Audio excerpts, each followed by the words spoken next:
ما نعيش كنت تجربة في كلشي مدينة مراكش. يعني النشأة الأولى ديال الكوتشي كانت من عهد يعني جدودنا. ديك الساعة ما كانوش وسائل النقل وما كانش هذاك الشيء، وكانت الوسيلة الوحيدة هي العود. يعني كانوا ديالو الخشب وكينقروا بهم مثلا بحال هذوك الأمراء والملوك والطبقة الغنية ولا، يعني كانت هذه هي وسيلة النقل الوحيدة اللي كانت ديك الساعة.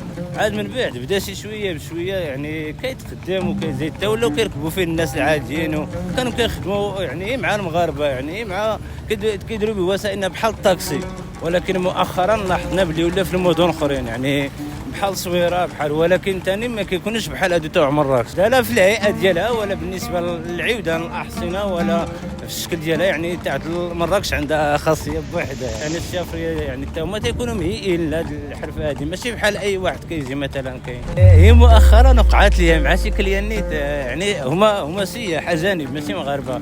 خدمت معاهم تقريبا شي ساعات لما قلنا درت بهم الجوله اللي كنديروا في المدينه القديمه والمدينه الجديده. عجباتهم الجوله، ملي بغيت ننزلوهم يعني المرة ما بغات ليش تنزل ليش الراجل، قالت لي لا ما غاديش، عجباتني الدوره. شفت عيا ويقول لي عاد اش غدير، عاود دير بينا نفس الجوله، قال لي بحالها. وليت عاود ثاني درت بهم نفس الدوره.